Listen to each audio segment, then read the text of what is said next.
Good evening, everybody. Thank you for coming. We have been waiting for some others to turn up, but I don't think they will be here now. So we will start. So we'll kick off, and then we'll have something to eat, and then some music and what have you afterwards. All right? Traduction en français.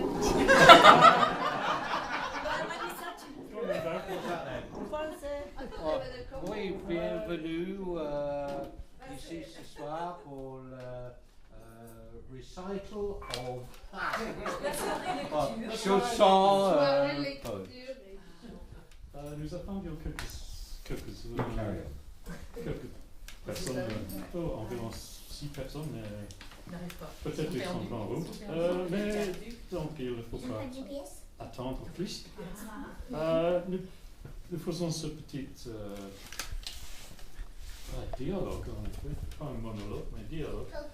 Et peut-être après un morceau de musique, et puis on va manger. Ou souper. Je pense que c'est beaucoup de français ce soir, c'est diminuer l'anglais. Less in English, more French tonight. C'est plus French. Que des Anglais, oui. Unfortunately, I don't speak enough French, so it's in English. Sorry. Désolé.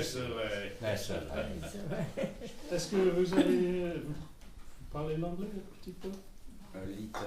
A little. Il y aura aussi des lectures en français. Oh, c'est bon. C'est bon. It'd be very difficult to put this in the French, really. Oh God, it'd take ages. Il n'y a pas d'obligation non plus. Okay, let's get it done. Let's get it done. Never mind that the soup is French, so it's not a problem. La soupe est française, c'est pas ce problème. Okay, it's this is a little piece that is called "The Day War Broke Out" by a guy called Rob Wilton. Le jour où la guerre a commencé. La deuxième guerre mondiale. And this kind gentleman is looking to his feminine side, as usual. So he's going to speak in a high voice. C'est un duo. Okay. Now I have to try an accent, but it's going to be very difficult. You won't keep it up. Well, no, I won't keep it up for long. Right, here we go. The day war broke out, my missus looked at me and she said, What good are you? I said, how do you mean, what good am I? Well, she said, you're too old for the army, you couldn't get into the navy, and they wouldn't have you in the air force, so what good are you? I said, I'll do something. She said, what? I said, how do I know? I'll have to think. She said, I don't know how that's going to help you, you've never done it before, so what good are you? Don't keep saying, what good am I? I said, there'll be munitions. She said, now how can you go on unit? I said, I never said anything about going on. I said there'll be some. Well, she said, all the young fellas will be getting called up. And you'll have to go back to work. Oh, she's got a cruel tongue. Anyway, I don't have to go back to work. I'm a lamplighter. And then she said, our Harry is sure to be getting called up. When he's gone, there'll only be his army allowance. What are you going to do then? I'll have to try and manage on it. You'll have to try and manage on it. What about me? There'll be my insurance. I can't get that till you're dead. Well, you'll have to wait. Suppose I die first. Well, then you won't want it. But you can't reason. She's no brains. Anyway, I got fed up and I put my hat on and I went down the local. Oh, the times that woman has driven me into the pub. Now, when I got in there, there was a fella there Oh, he was tight as I've never seen. And there was another fellow with him, just as tight, and one of them was sitting at a table trying to fill in a form.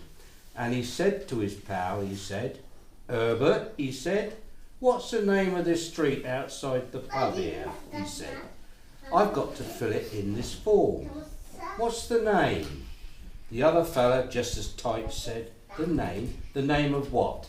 He said, "The name of this street here, outside the pub. Here, what's the name of it?" He said, "Oh, how do I know? I've never been outside the pub." No, the first day I got my own guard uniform. I'm getting the trousers next year. But the first day I went home and I slipped upstairs and I put it on.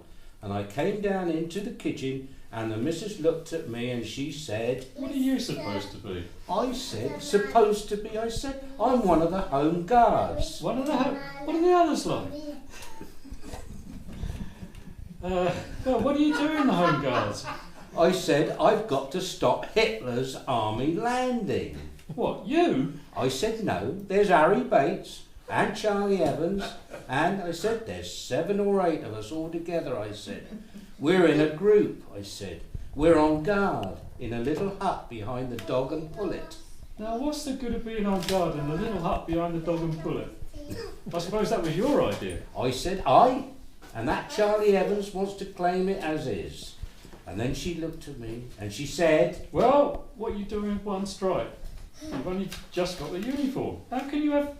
I said, wait a minute, I'll explain the whole position. I said, as a matter of fact, I said, Charlie Evans, Harry Bates and myself have got one each. Well, how did you come by them? And I how said, did they... Wait a minute and I'll explain it, I said.